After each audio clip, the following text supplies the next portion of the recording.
Hello, my name is Rebecca, and I'm 32 years old. I never thought I'd see the day when my world would turn upside down in the blink of an eye.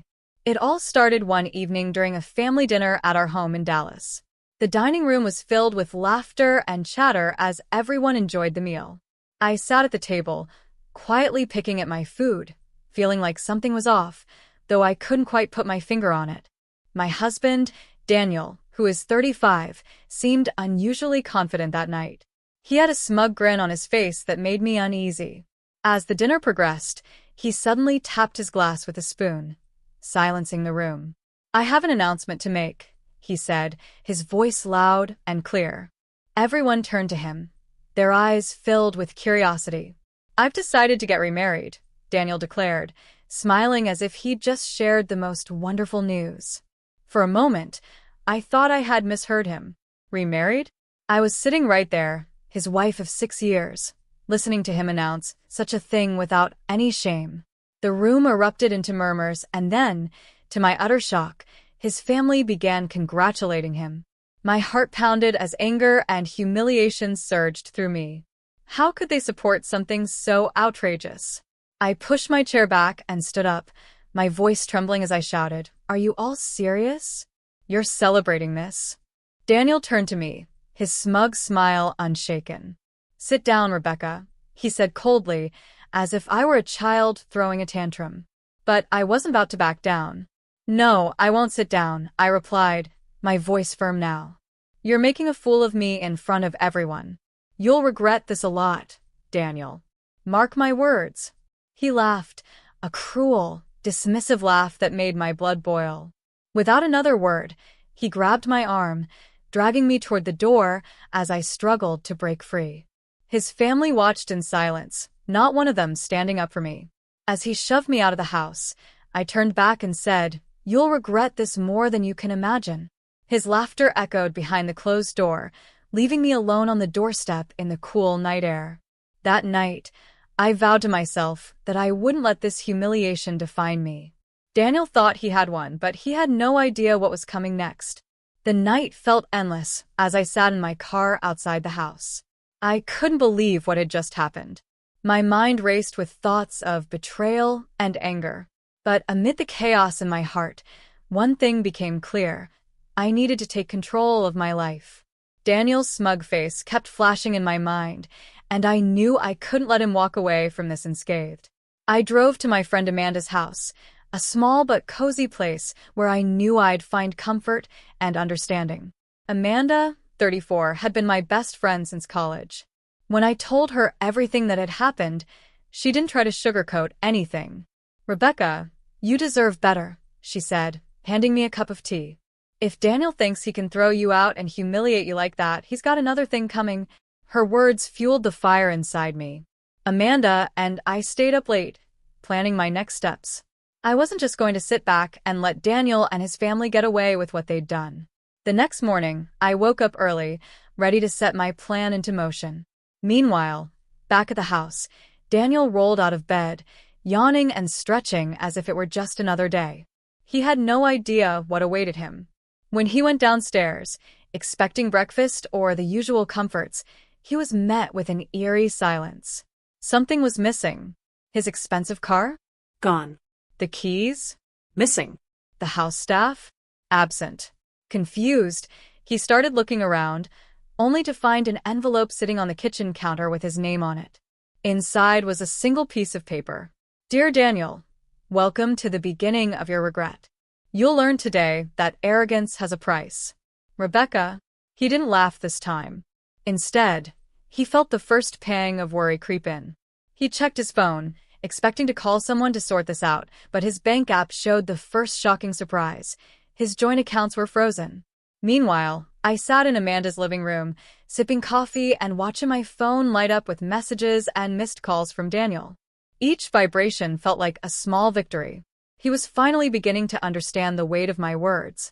"Are you sure you're ready for this?" Amanda asked, watching me with a mix of admiration and concern. "I'm more than ready," I said, a calm determination in my voice. "This is just the beginning." Daniel spent the rest of the morning pacing the house, his face twisted in frustration. Every attempt to call me, text me, or even email me ended in silence. The control he had so smugly flaunted the night before was slipping away, and he didn't know how to stop it. But that was the point. I wanted him to feel powerless. Around noon, Daniel called his brother, Lucas, for help. "Rebecca's gone crazy," he shouted over the phone. "She's frozen the accounts, taken the car, and disappeared. I need her back here right now." Lucas sighed. "Honestly, Daniel, what did you expect? You announced your remarriage while she was sitting at the same table. Did you think she'd just take it lying down?" Daniel hung up angrily and decided to go straight to my parents' house, expecting them to side with him. He always thought he could charm his way through any situation. But when he arrived, my father, Robert, met him at the door with a cold glare. "Daniel," my father said firmly, "Rebecca has told us everything. Don't think for a second that we'll help you after what you've done." Daniel's jaw dropped. "But leave," my father interrupted, closing the door without another word. That afternoon, I received a call from my lawyer, Meredith, a sharp and confident woman in her 40s who had handled difficult cases like mine before. "Rebecca, I've filed the paperwork," Meredith said. "The divorce proceedings will begin next week, and with the financial records you provided, you'll come out of this clean. Daniel's about to face some serious consequences for his actions." I leaned back in my chair, letting out a breath of relief. "Thank you, Meredith. I can't wait to see his face when reality hits." By the evening, Daniel was desperate. He hadn't heard from me, his accounts were still frozen, and his family's patience was wearing thin. That's when he saw a notice from the bank, delivered to his inbox. It was a repayment demand for the joint mortgage I'd removed my name from earlier that morning. Without my income, he would be solely responsible for the payments, and the amount was staggering. His dream of a carefree remarriage was crumbling under the weight of his own arrogance. He called me one last time. This time, his voice wasn't arrogant or dismissive, it was pleading. "Rebecca, please," he said. "Let's talk.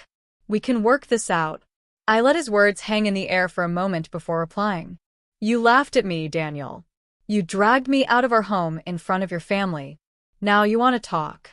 "No, Daniel. You'll face this on your own. Goodbye."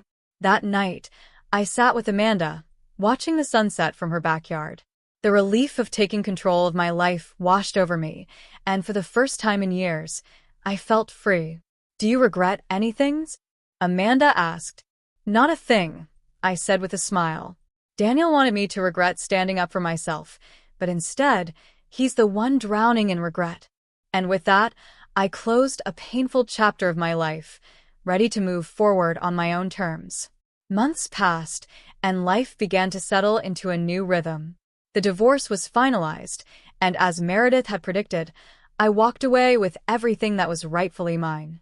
Daniel, on the other hand, found himself buried under a mountain of debt. His remarriage plans?